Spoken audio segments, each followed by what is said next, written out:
You're at your old trusty boat. You call mighty Sparrow. I'm in the city of Mardi Gras. Welcome to the Sailing into Oblivion podcast. I'm your host, Jerome Rand. Good morning on a October 5. Crazy. Holy smokes. It is just a shade before 5 a.m. here in Maine. I hope the sound of the heater is not too much for people to take. I don't even know if you can actually hear it or not, but there's no way I'm turning it off right now because it's freezing and Sparrow is all buttoned up. Normally I like to keep at least a little porthole or a little hatch open, but not today. Not for the last couple days, actually. It's just, well, it's fall, really. We're finally receiving the weather that we normally have up here. It's been such an unseasonable summer. All the way into September, it was warm, and then it has finally sort of dropped off. But I am surrounded by projects. I'm right on my little table here right now is the guide for splicing. I was trying to splice on a new topping lift on the boat and I screwed it up. It's been so long. Holy cow. I can't tell you how many times I've spliced lines on this boat. It was mostly in the very beginning because once you sort of have a boat and it's like this new thing and you've got all these new lines and you want to make everything look neat and nice and all this sort of stuff. And then I started actually sailing and found that splices do look nice, but in a lot of cases, it's not all that great to have because you can't just untie them real quick and use them for something else or just shorten them to get rid of some chafe. And so I sort of adapted a different style, which was just tying bowlines on everything and always making sure there was extra line on there so that if something starts to chafe through a little bit, then all I have to do is untie the bowline and shorten it by whatever, and then tie another bowline. But with the topping lift, because it's secured all the way at the top of the mast, I really want to have a nice splice with a thimble in there, one of those little metal ring type jobbies that look like a teardrop, because it's going around this big bolt. And I yanked the old one off, and it's been on there since 2016, I believe, and it was some of the stiffest, stretched out, like dead rope I think I've ever felt. It was interesting just trying to coil it up. It just wanted to stay straight because for years and years it's just been up there holding that boom and just with load on it. But I'll give it another shot later. I only lost 6 inches off the line that I bought. So I don't know. You ever feel just discombobulated, tired to the point that you're having trouble sort of keeping track of things? Well, that's me right now. 100%. We had a really big week last week in the yard. We're just in the mid, I guess it is Wednesday, so that's kind of nice. I always like Wednesdays to come around. You're halfway through, but yesterday we started at just a shade before 5, which didn't really, I mean, I guess it worked a little, but it's still dark out. And if you can imagine moving 30-foot boats on big heavy equipment before it's light and you can actually see, it doesn't work out all that well. It doesn't, the equation, let's say, doesn't add up when you're trying to be efficient and do things in a timely fashion. It's sort of, for me, it was kind of interesting. It was entertaining for a bit to have a headlamp on and be. I felt a little more like like those people at the airport that are guiding you in. If I would have had some of those red sticks, that probably would have been pretty cool. But in any event, the one perk of starting that early yesterday was watching the sunrise because we had this blood red, the undercover clouds striking red off in the distance. You've got all this machinery and all these masts and everything around you, and you're still driving a tractor around and bringing stands out, and you've got this amazing backdrop, which was pretty cool. That lasted a good hour or so because we're getting so far in towards the winter. But I don't know. It's just you get worn down a little bit. And is it Wednesday or is it Tuesday? No, it's Wednesday. Okay. Wow. Yeah, there you go. There's a fine example of exhaustion. And I don't think that it's a terrible thing to be exhausted. Actually, I think sometimes it can be quite I don't want to say therapeutic, but it feels good sometimes to be ridiculously tired from doing, whatever it is that you're doing.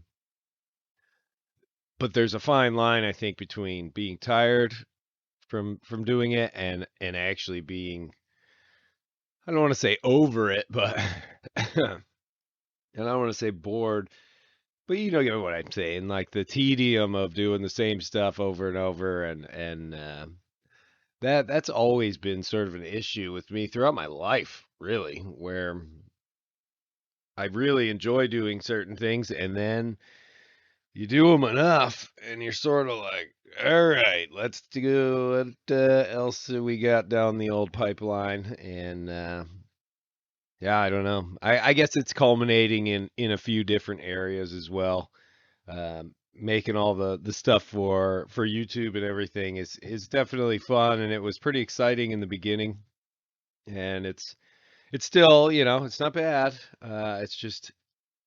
It's sort of becoming this little ritual. And yeah, I don't know. It's like my life my life is just compartmentalized into three or four different things: a job, working on the boat, the podcast, and other content. And it doesn't leave much time for anything else. It's mostly that and then try and sleep. But, you know, sometimes you have to just grind for a little while, and hopefully it's not too long so that I guess you reach whatever goals you're trying to reach, and then you get some sort of reward in the end. I suppose I'm not too sure right now. I'm too discombobulated, but I do know that I'm gonna make it. Pretty much just have a month left. The boat should be ready. The mast is all rewired. I've got new lights, LEDs, super bright, up on the masthead. I got the steaming light working. All that I really need to do now is get the plates put on, mount the winches, and then we're going to stick the mast back on. And we do have a 3-day weekend coming up, which is kind of nice because that'll give me hopefully plenty of time to get all these little projects done on the boat so that come Monday or Tuesday, we can punch right into one of the final really busy weeks. Although I kind of have a feeling they're all going to be pretty busy weeks now that the temperatures are dropping off. People realize, but we are also filling this boatyard up so fast. I think much faster than normal, and pretty soon we just won't have any more room. There is like a finite amount of space. So I don't know if anybody was planning to come up here and haul out. If you don't have a reservation yet to do so, you might want to. Mm. Oh man, that coffee is good. Whew. Um, it's so funny because out at sea was really the time that coffee was coffee. Really became essential out there, and it wasn't something I really delved into all that much on my land life, but somehow it has made its transition, probably because it's a bit of an addictive substance. But I'll tell you, in the morning, I look forward to it. I mean, it literally wakes me up out of bed thinking, ooh, that cup of coffee is going to be really good. Maybe it's just because it's so cold. I don't know. But I did want to, before I just ramble on and on and on, even though I'm sure there will be more of that, I wanted to do a little check in with the old Golden Globe race 2022, which they're all in the Doldrums. And I know so much about the Doldrums, so many experiences down there. But the only thing I don't have experience with is trying to race somebody through the Doldrums. That's on a whole different level, I suppose, when when it's not okay that you are becalmed and not moving anymore. I think that would be, it's one thing just to be out there and sort of cruising and la la la, but so our racers right now, they are just south. I don't know, it looks like 100 miles south or so. Some of them are quite a ways south of the Cape Verde Islands, but they are all in a very large patch of dead wind. Let's see. Oh, we're getting a little boost up there. It looks like the ones that are further north are getting a little bit more wind. Oh, actually, it looks like everybody's kind of moving. Well, but you never know. These things, 3 knots, 4 knots. Oh, they're not doing too bad right now. Looks like they must have gotten a little boost. All right, I got to pull up the old weather. But we're down 3 boats for the 16 that started, which I think with the heavy weather they started out with is pretty normal. Running up on the rocks, I suppose, it's pretty normal too. When you're using such basic navigation equipment and stuff, it's definitely it's part of it. Oh, they're getting a little boost. It's changed. I'll tell you, that weather down in the Doldrums, it's just so changeable. It's crazy. But they are in a pretty big patch of very unsettled, unstable weather because again, the Doldrums is made up of really low pressure, but not in the sense of like a storm low pressure, more in the sense of just heat evaporating straight up and causing these big bouts of no wind. But yeah, in the next day or so, they're going to start getting southerlies, which, oh my gosh, that would be so frustrating. And more doldrums action. Geez, have any of them gotten south of that? Let's see, Monrovia. It's crazy when you're sailing over there too, because you're so close to all these African countries that are known to be such sort of troubling spots and stuff like Liberia and everything, but I don't know. It's kind of interesting. Okay, so one person, Simon, who's in the lead, he's almost to the equator. That's pretty crazy. So a few of them are down there, and they're already hitting the southeast trades, which are mostly southerlies, but wow. They are moving. That's crazy. So some of them are already essentially into stage or ocean 2, which would be the South Atlantic. And the South Atlantic is looking pretty trades windy. It's a pretty epic band of wind once you get down there, pretty much all the way from the tip of South America or South Africa all the way across to Brazil. It's just this beautiful flowing wind, 18 to 20 knots, dead from the southeast.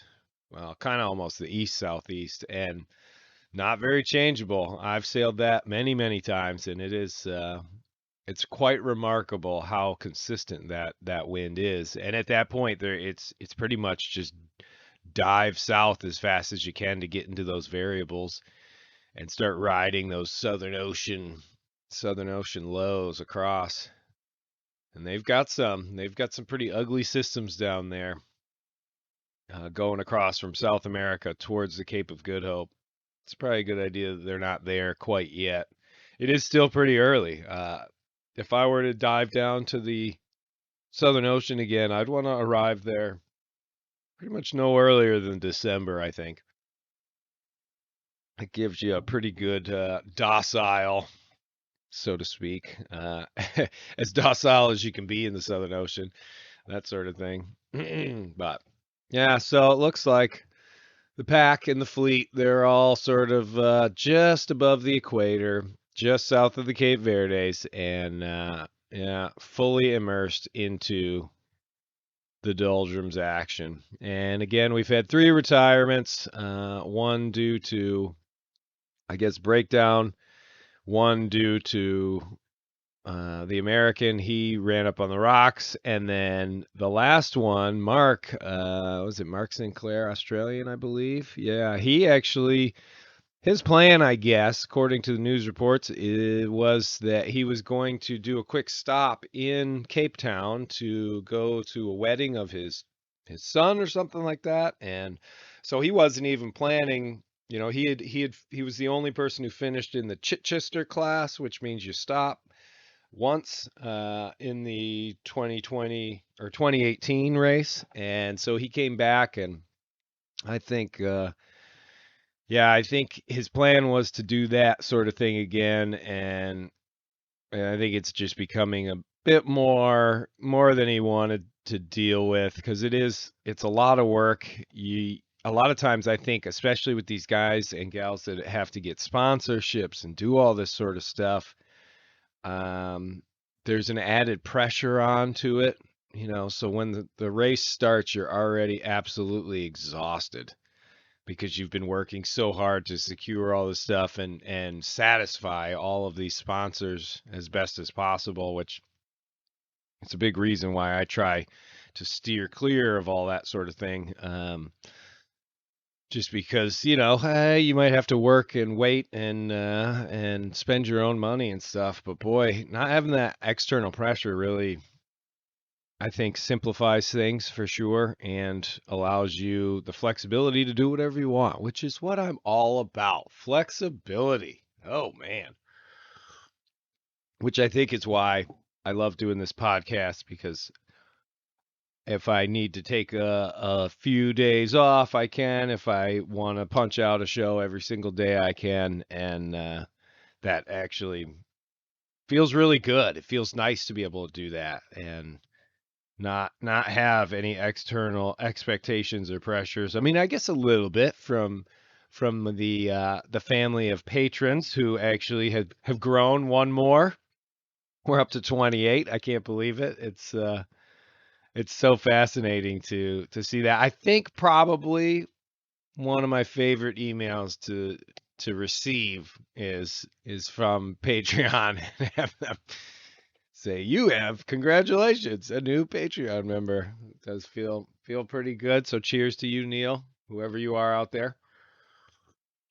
I've thought about maybe just doing a quick shout out to all the patrons by, you know, first name, just just to kind of, I don't know, just to uh just to give credit where credit is due. I know I don't know, if it's kind of fun to be able to hear your name or something like that when you're listening to the show or something. You know, who knows? I mean, I would never throw out people's like full names or anything like that. That would be a little ridiculous. I would be a little bit mad. And you know, some of them don't even, it's just like call signs or whatever, but I guess if we're going to do it really quick, we might as well. Irma, Mike, John, Dave, Scott, Larry, Mark, Robert, Bert, Josh, Matt, Miles, Brendan, Kevin, Ed, Lewis, Christopher, Johnny, James, William, Eric, J Fog, Sarah, Tim, Jamie, Elza, Brian, and Neil. Boom. Thank you. That is my hearty crew who keep this podcast coming to you. Wow, that rhyme. That was fantastic. Wow, I guess this coffee's really kicking in. I wonder what else is in there. Nothing but a little creamer, a little bit of that disgusting powdered cream, which I love so much because I've grown accustomed to it, very much in the same way as a 20-year-old growing accustomed to Bush Light. And hey, if people want to poke fun at you because of your choices of beverages or movies or anything like that, you know what you can tell them? You can tell them to just go screw off because everybody in this world is entitled to their own opinion, their own likes, their own dislikes. And as long as it's not hurting somebody else, well, then, you know what? I say good for you. Enjoy. Mm-mm. Oh, yeah. Well, back on to Mighty Sparrow news. Sometimes I wonder if it would be kind of fun to try. Maybe I will at some point is to do maybe I'd have to like not really write a script, but maybe write an outline where I can go and I don't know, come up with like news topics, I guess, but they would be obviously from what the heck's going on in my life. Like, for instance, it could be all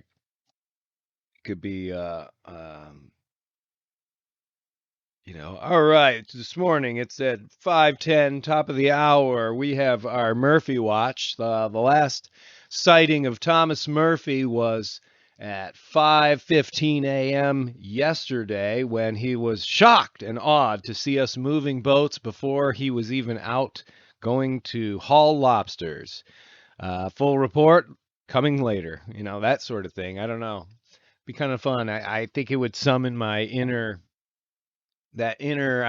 child that wanted to do weather reporting when I was a little kid. I always thought that would be pretty fun, and I guess this leads to me being a lazy person in some semblance of the way. But I just remember thinking, boy, that would be a really easy job.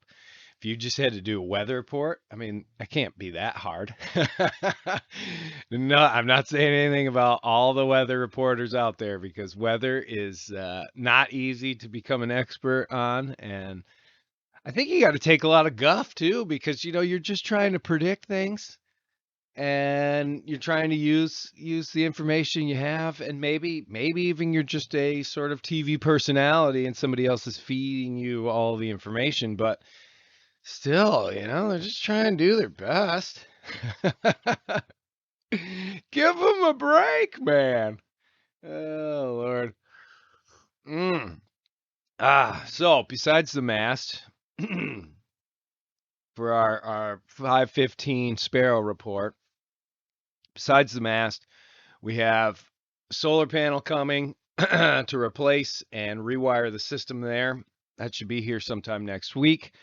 So we will have hopefully about 100, no, 200, 270, I believe 270 watts of power pumping into Mighty Sparrow from the sun, which will be fantastic. New little charge controllers for all that to be able to really monitor the system really well and hopefully keep these nice new batteries all intact and functioning. As far as the sales, I have yet to pull the sewing machine out because I don't want to drown myself a little too much with, you overextend yourself. At least I've found this. If I have too many projects going at one time, I tend to not do a very good job on any of them.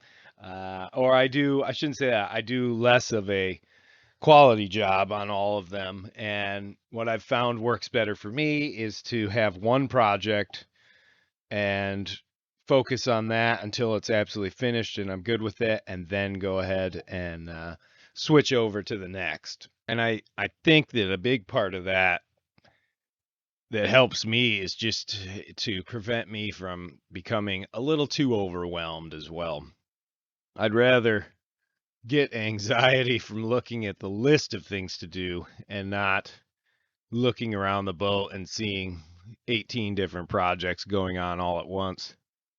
because that gets a little hectic, and also it's nice to just have a little bit of a decent workspace. Um, Little as in over there, and the rest of my little boat be, my home and my little world. So be that as it may. This is going to have to be a bit of a short one because I still have to make breakfast, and we're starting at 6 a.m. on the dot. Hopefully, we'll have at least the half light to work with from the get-go. But part of the reason we're doing these early morning shifts here at the yard is the tide. High tide, I believe today is at about 7 in the morning, and we just have so many boats coming every day, about 8 that have to get hauled out, that essentially we have to work around the tide. So we typically have about, I'd say, 2 or 3 hours around each high tide to be able to haul boats, and then low tide, the slip is pretty much dry, so to speak, and we can't actually get boats in there. So we try and get them when we can, and hopefully this will be the last day of the super early. Yesterday, like I said, that was a bit ridiculous, but hey, it is what it is. It's always a little interesting, and like I said, we're working towards a goal here. The goal and the finish line ends or starts, or no, I guess ends. I guess it's the start line of enjoying things and getting back out to sea is going to be the finish line of filling this boatyard and getting Sparrow all set up and ready to venture out there once more. I still don't know exactly for how long and all that sort of stuff, but the nice part is we've got a pretty provisioned boat. We've got all the necessities on board, and yeah, the ocean is just out there, and the winds will take me where they will, and yeah, if I feel like staying out there, I can stay out there, and if I feel like going someplace cool or crazy or new or old, hey, I'm gonna do that as well. So, mm. Oh, this coffee is just delicious.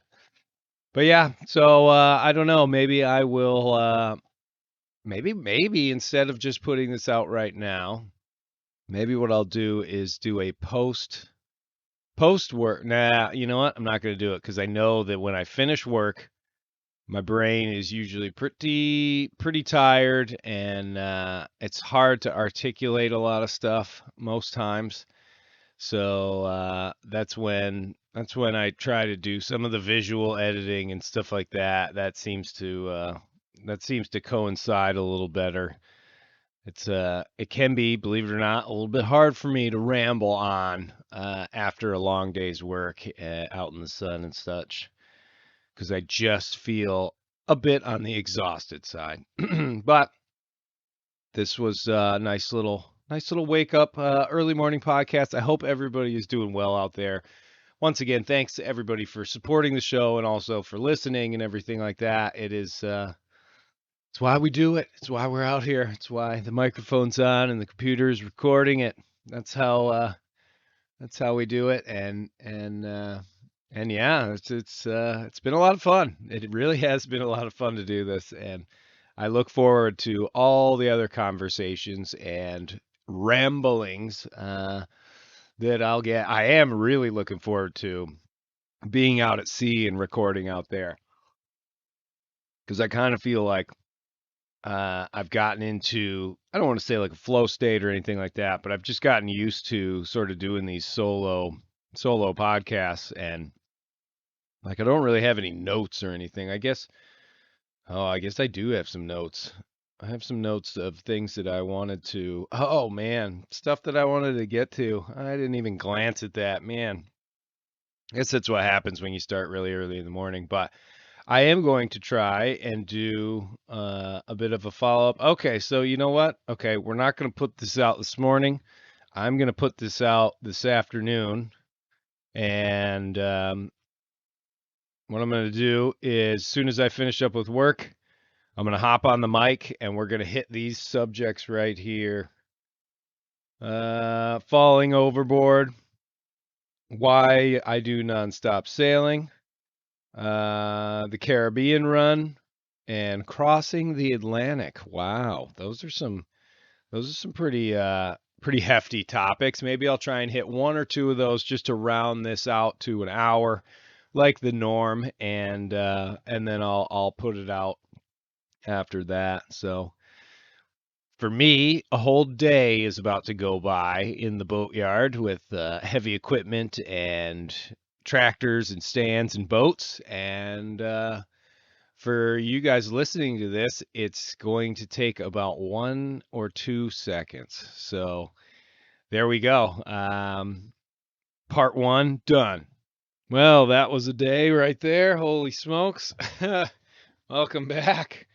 10 hours or so.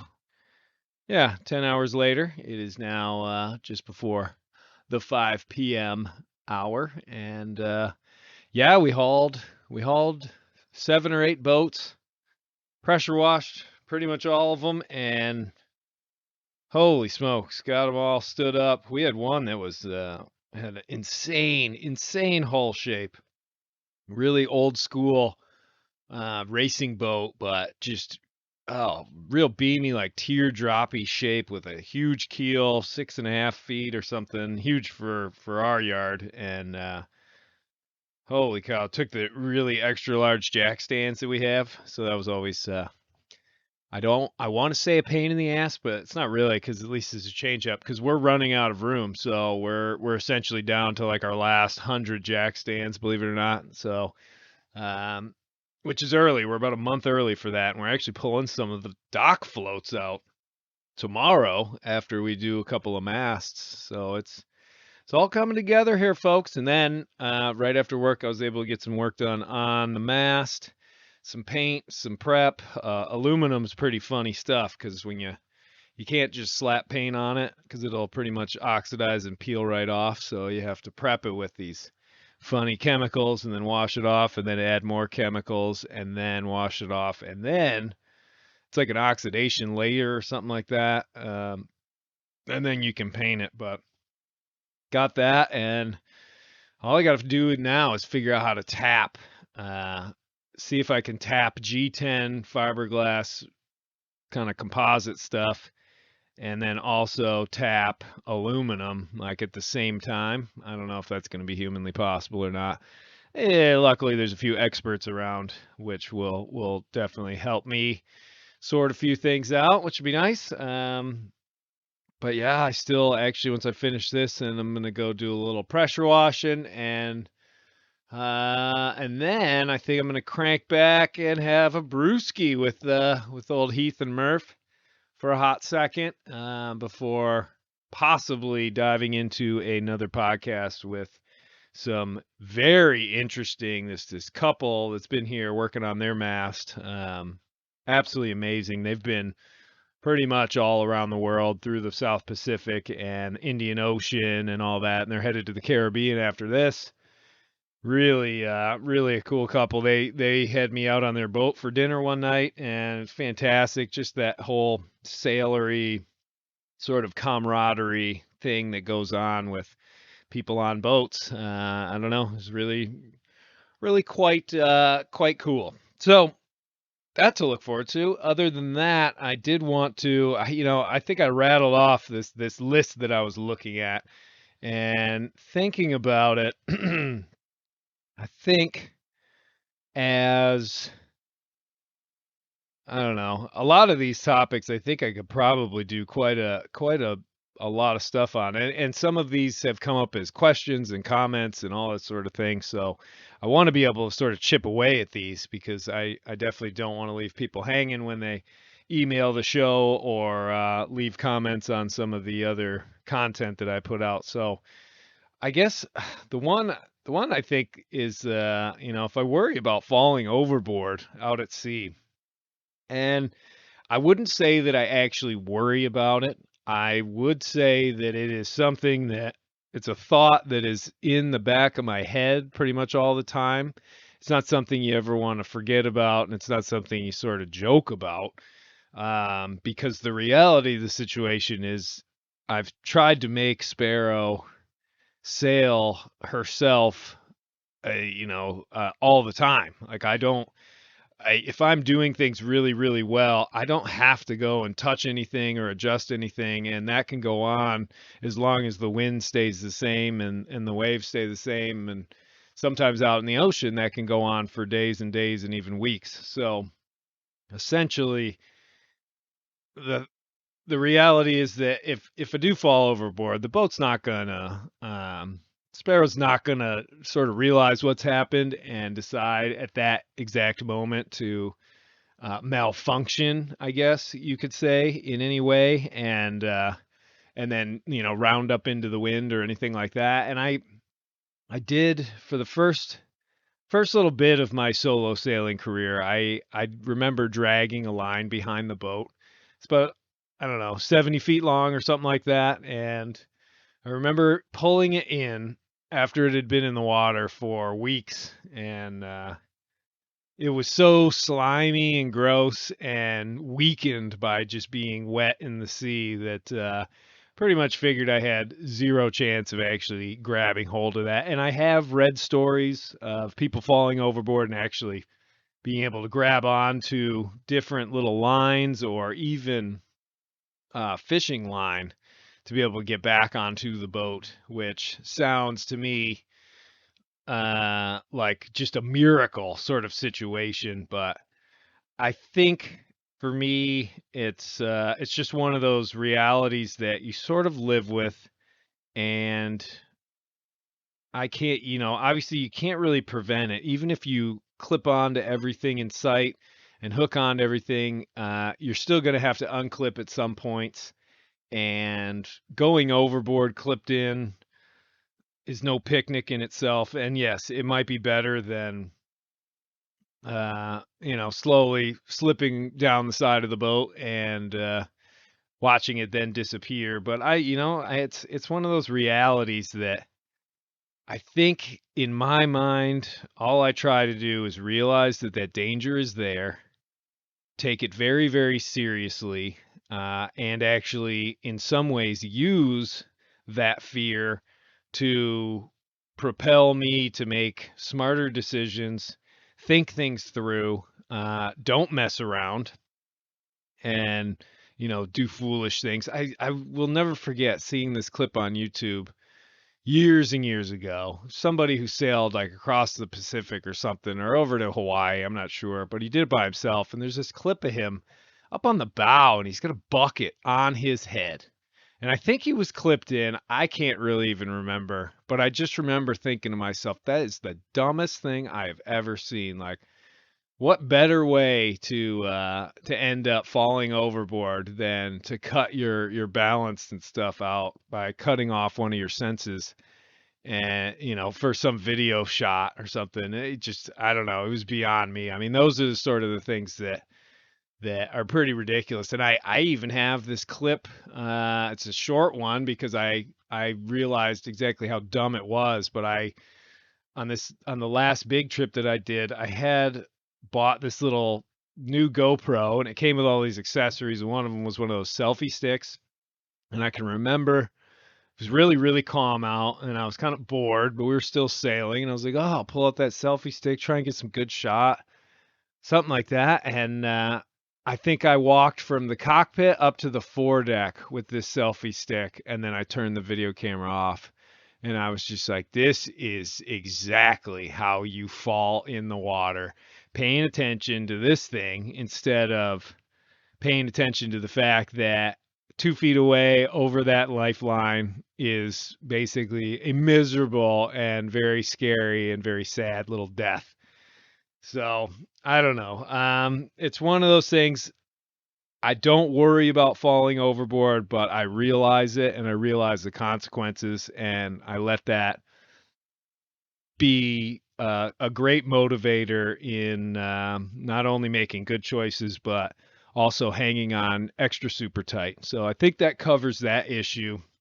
And I seem to always have to sort of jump into that one more so when I was doing those presentations, because I think because people had me there live, it was always on somebody's mind and they wanted to hear what my thoughts were on it. And I don't mind expressing that, but I also always would start out answering that question by saying that it's always good to use every bit of safety equipment that you have aboard your boat, no matter what, especially if you're on a crude boat or within, you know, coastal regions. Once you're offshore, things get a little bit different, but again, it's doing what you are most comfortable with and how, because if you're very uncomfortable clipping in and running jack lines and doing all these extra things, well, then it's not going to be the best situation for you. So that's all I have to say about that one. And then the only other one that I think I'll get into,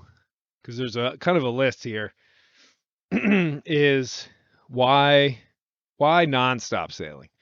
And I've been sort of pondering this and talking with a few people about this subject recently. And after quite a number of years of doing this and being able to think about it and all that sort of stuff, I I think for me personally, the idea of doing a nonstop sailing trip is really about the experience of leaving the land behind for the ocean world and doing it for an extended period of time. Um, Whenever you stop somewhere, it's kind of like a reset back into land living and what it's like in the everyday civilized world. But the minute you set sail and peel over that horizon, then all of a sudden you're back into this very primitive, very basic realm of Mother Nature, so to speak. And even though you may have like a boat with technology and things like that on board, you are surrounded by just this whole different world. And one of the things that happens, and I know I've talked about this before, but one of the things that happens is that your brain sort of adjusts to that. It has to peel away the gunk and the smog, so to speak, of the everyday world that we live in now with all the technology and all the advertise, all just all the everyday stuff, and that includes relationships and friends and family and all that sort of thing as well. Because I think to add to this, why not so much why nonstop sailing, but why solo nonstop sailing. And part of the reason I really enjoy that part as well is that connection that you have with the world around you is amplified greatly when it is uninterrupted by other people. Not that, and I'm not saying that it's always bad when other people are there or anything like that. 'Cause some of my favorite trips that I've ever done on this boat and other sailing have been with cool other people that it's a lot of fun and they make the trip really enjoyable. But for me, again, one of the curiosities, if you will, one of the sort of ideas that I need to and have been propelled to see and experience and push the limits of is that idea of separating yourself from other people and going off into this wilderness and staying out there for a long time. And even going and like seeing land is fine because I think that's one of the highlight things that can happen out at sea. Out in the ocean, you go for weeks and months and whatever, and then this big hulking chunk of land comes out of the sea. You get to like watch and look at it and wonder about it, but you don't stop there. You just keep on going by, and I don't know. That way, you don't get that reset back into sort of normal life, and your brain doesn't have to readjust to life on land, and then you set sail and it's back onto being out in the ocean. And I don't know. I think I just find this. I find it fascinating what happens mentally and physically in some ways as well, depending on where you're sailing. I mean, if you're trade wind sailing and it's warm and it's nice, usually that's kind of the time where I don't know, at least me, I gain a couple of pounds here and there, no big deal. Eat more food, a few more of the little candy bars and cookies, and kick back and relax with a book more often than not. You go and hit up places like the high latitudes or the variables, and then you're looking at reefing sails constantly and being in the cold and only eating the bare minimum because it's so rough out, and that's when you get cut up, ripped up, shredded, which is kind of cool. I mean, I still will never forget what I look like after my 4.5 months in the Southern Ocean. It was pretty impressively disgusting, I will say. But yeah, I don't know. I think if I had to really just sum it up, why I choose to do solo nonstop sailing, it really is it's the whole idea of immersing myself in our ocean world, doing it for extended periods of time to see what and how my mental and physical state changes while I'm out there. And the nice part is you can push it really, really far. I mean, I've had thoughts about trying to stay out there and do trips that, push up into like 500 days out at sea just to see what it would be like. And who knows if that'll ever happen, but I know that on this next trip, if things go according to plan, I just want to be able to set sail and go cruise, without a destination in mind and without a direction necessary besides that of our great oceans to be able to find the easiest point of sail and then nice and comfortable sailing, which if you leave for Maine, it essentially dictates riding westerlies until you get far enough so that you can then ride the easterlies south and then keep riding them south until you find the westerlies down in the Southern Ocean and then ride those to the east. And who knows, it's pretty amazing little world out there. And the more I think about it and the more projects that I get completed while I'm up here in Maine, the more excited and giddy and those butterflies start flapping around in my stomach. It's pretty ridiculous. Holy cow. But that I guess that sort of sums up some of the stuff. And I think because I have a few more things I have to do, I'm gonna cut this one down, and I'm just gonna throw it out there. Another little rambling solo podcast, but I do enjoy these, and I think the game plan is gonna be to continue doing some of the interviews, but I'm gonna try and intermix it with these, and if I can, quite possibly try and do a little more organized in the future where I sort of have a bit of a game plan. I will always, every once in a while, like to do one of these random ones where I'm pretty much just shooting from the cuff, so to speak, or I don't know how that saying goes, but in any event, I want to thank everybody for listening and for all the continued support. It's absolutely fantastic.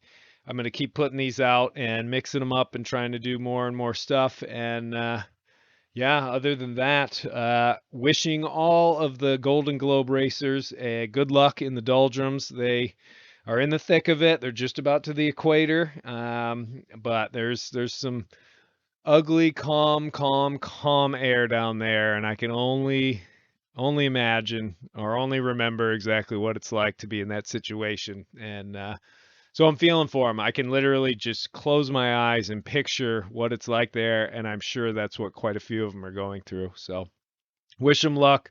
Raise a glass for them if you can, because they're lonely out there at sea, and I'm sure they'd love to be able to do that with another human being. But in any event, thanks for listening, and until next time.